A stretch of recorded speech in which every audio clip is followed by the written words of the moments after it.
अस्सलाम वालेकुम रहमतुल्लाहि व बरकातुहू। मुझे उम्मीद है बल्कि यकीन है कि आप सब खैरियत से होंगे। तो आज का हमारा टॉपिक रहेगा basic words to learn English. ये कुछ ऐसे वर्ड्स हैं जिनको सीखे बगैर आप कभी भी इंग्लिश को सीख नहीं पाएंगे। सबसे बेसिक वर्ड्स ये होते हैं, अगर आप इनको सीख सीख जाएंगे जब, तो फिर आपके लिए इंग्लिश थोड़ी इजी हो जाएगी। अगर ये वर्ड्स ही नहीं आएंगे आपको, तो फिर आप कभी भी इंग्लिश सीख नहीं पाएंगे। तो आपने जस्ट करना क्या है कि ये जो हरूफ हैं, वर्ड्स हैं, इनके आपने मतलब याद रखने हैं, सिर्फ मतलब याद रखने हैं आपने, ताकि अगर कोई उर्दू में इनमें से कोई भी ऐसा लफ्ज़ आ जाता है तो आप उसकी ट्रांसलेशन कर सकें। आपको उसको इंग्लिश में ट्रांसलेट करने का, इंग्लिश में उसको वर्डिंग आनी चाहिए। आपको पता होना चाहिए कि ये जो वर्ड है इसको इंग्लिश में क्या कहते हैं। तो सिर्फ आपने मतलब याद रखने हैं उर्दू की इंग्लिश करते हुए, ताकि आप आसानी हो। दोस्तों, सबसे पहले आता है हेल्पिंग वर्ब्स। ये काफ़ी सारे वर्ड्स होते हैं, तकरीबन ये 100 के करीब वर्ड्स हैं जिनको जानना बहुत ज़रूरी होता है। उनमें से कुछ हेल्पिंग वर्ब्स हैं। आज हम हेल्पिंग वर्ब्स को कवर करेंगे और आपने इन हेल्पिंग वर्ब्स को बिल्कुल इनके मतलब के साथ जानना आपके लिए बहुत ज़रूरी है, अगर आप इंग्लिश सीखना चाहते हैं तो स्टार्ट करते हैं हेल्पिंग वर्ब से। हम सबसे पहले हेल्पिंग वर्ब जो होते हैं इनको इंग्लिश में देखेंगे, फिर इनका मतलब हम उर्दू में जानेंगे, और उर्दू में इनका मतलब आना बहुत ज़रूरी है अगर आप इंग्लिश सीखना चाहते हैं तो। फिर हम इनको जुमलों में इस्तेमाल करेंगे। तो सबसे पहला वर्ड है इज़। ये अगर आपको इज़ का मतलब ही नहीं आता तो आप कैसे इंग्लिश बनाएंगे किसी फिक्रे की। कोई अगर आपको सेंटेंस देगा जिसमें है आता हो, तो आप बिल्कुल इसको, अगर इसका मतलब ही नहीं आपको आता, तो फिर आप उस फिक्रे की इंग्लिश नहीं बना पाएंगे। तो इसलिए ये इनका जानना बहुत ज़रूरी होता है। तो इसका मतलब होता है। He is running. अब है, वो दौड़ रहा है, इसमें है आया है तो हमने इसलिए इसमें इज़ लगा दिया, ही इज़ रनिंग। दूसरा वर्ड है एम। एम का मतलब होता है हूँ। अगर किसी फिक्रे में हूँ आएगा, तो अगर आपको हूँ की इंग्लिश नहीं आती तो फिर उसको आप इंग्लिश में ट्रांसलेट नहीं कर सकेंगे। तो इसलिए इनका जानना बहुत ज़रूरी होता है। एम का मतलब होता है हूँ। I am ill. मैं बीमार हूँ। इल होता है बीमार, आई होता है मैं, और एम हूँ, मैं बीमार हूँ। तीसरा वर्ड है आर। आर का मतलब होता है हैं। हैं की इंग्लिश क्या होती है? आर। ये आपने रटना है, रटा लगाना है इसको कि हैं की इंग्लिश क्या होती है? Are. We are happy today. We का मतलब हुआ हम, आर हैं, हैप्पी खुश, टुडे आज, आज हम खुश हैं। आगे फिर आता है वाज। वाज का मतलब होता है था, थी, थे। किसी फिक्रे में अगर था, थी, थे आ गया तो आपको वहाँ, था या थी आ गया तो आपने वहाँ वाज लगाना है। जैसे कि ही और she was not in school. अब ही शी वो हो गया, इसका मतलब वो, वाज थी या था, नॉट नहीं, इन में, स्कूल स्कूल, वो स्कूल में नहीं थी या वो स्कूल में नहीं था। फिर आता है वर। वर का मतलब होता है थे। किसी फिक्रे में जब थे आएगा तो आपने वहाँ पे वर लगाना है। दे वर इन स्कूल, वो स्कूल में थे। गागी गे। गागी गे की इंग्लिश क्या होती है? Will shall. I shall write a letter. अब गागी गे की इंग्लिश को आपने रटना है कि जब फिक्रे में गागी गे आएगा तो आपने फिर उसकी जगह शेल या विल लगा देना है। अगर आई या वी हुआ, आई और वी के साथ हमेशा शेल होता है, बाकी सब आई और वी के अलावा जितने भी वर्ड्स होते हैं उनके साथ विल होगा। आई शैल राइट अ लेटर। मैं एक खत लिखूंगा। अब गा आया इस फिक्रे में तो इसलिए हमने शेल लगा दिया। He will write a letter. वो खत लिखेगा। अब मैंने जैसे बताया कि आई और वी के साथ शेल होगा, तो हमने ऊपर शेल लगाया। अब नीचे ही के साथ क्या होता है? हमेशा विल होता है। आई और वी के अलावा सब के साथ विल होता है। नेक्स्ट है हमारे पास बी।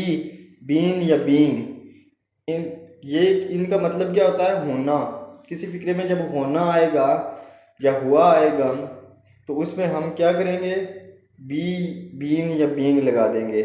डोंट बी एंग्री, नाराज ना हो। बी यहाँ पे क्या मतलब शो कर रहा है, होना, ना हो। डोंट बी एंग्री, नाराज ना हो। फिर आता है चुका है, चुकी है, चुके हैं। जब किसी फिक्रे में ये वर्ड आएगा, चुका है, चुकी है या चुके हैं, उसमें हमने क्या लगाना है, हैज़ या हैव।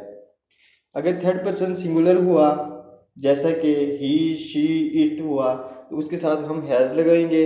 और अगर फर्स्ट पर्सन या सेकंड पर्सन हुआ, आई, वी, यू, ये हुआ या दे हुआ, तो इसके साथ हम हैव लगाएंगे। I have written a letter, मैं खत लिख चुका हूँ। He has written a letter, वो खत लिख चुका है। इसमें क्या आया है, चुका है आया, इसलिए हमने हैज़ और हैव लगा दिया है। नेक्स्ट है हैड।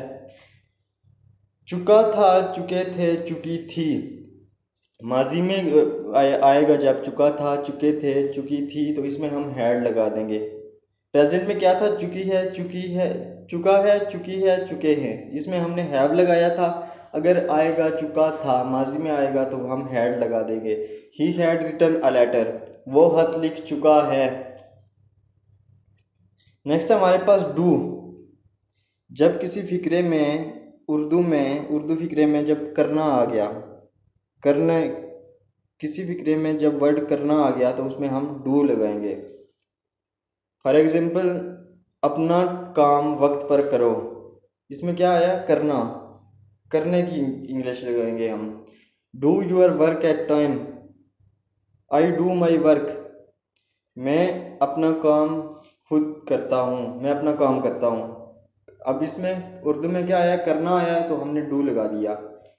डिड, डू की दूसरी फॉर्म है डिड। डिड का मतलब है किया।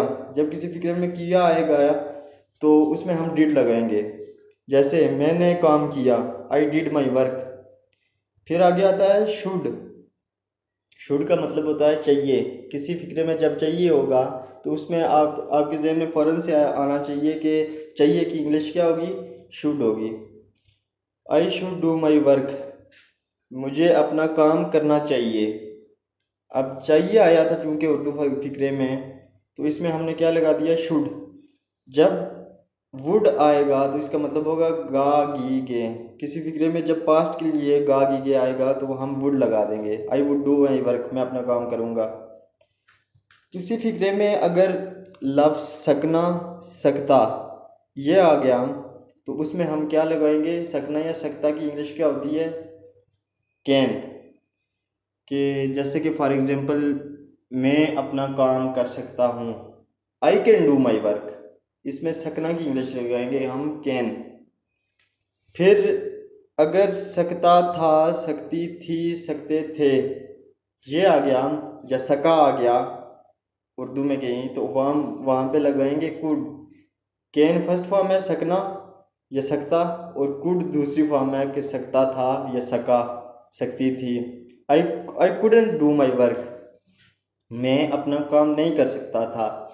अब उर्दू में क्या है कि मैं अपना काम नहीं कर सकता था, क्या है, सकता था, तो हम इसकी सकता था की इंग्लिश लगाएंगे could. They could do their work, वो अपना काम कर, they could they could do their work, वो अपना काम कर सकते थे।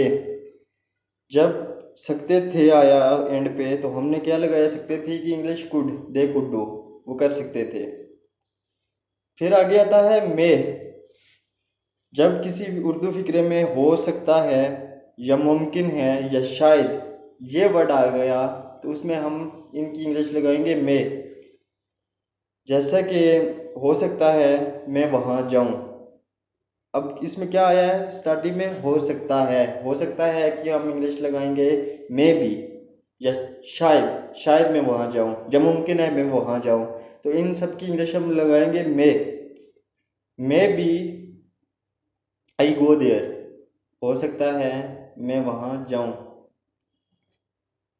थैंक्स फॉर वाचिंग, ये थी आज की हमारी वीडियो। उम्मीद है पसंद आई होगी। अगर कोई कन्फ्यूजन है तो प्लीज़ कमेंट सेक्शन में बताइएगा। तो मिलते हैं नेक्स्ट वीडियो में। अभी ये नोट कीजिएगा कि ये अभी हमारे वर्ड्स कंप्लीट नहीं हुए। मैं डेली बेसिस पे कुछ वर्ड्स आपको बता दिया करूँगा, आपने मज़ीद भी इन पे जांच पड़ताल करनी है। तो अब हम मिलते हैं कल की वीडियो में, उसमें कुछ मज़ीद वर्ड्स मैं आपको बताऊंगा। ये आज हमने हेल्पिंग वर्ब्स कवर किए हैं, कल मज़ीद कवर करेंगे अल्लाह निगहबान।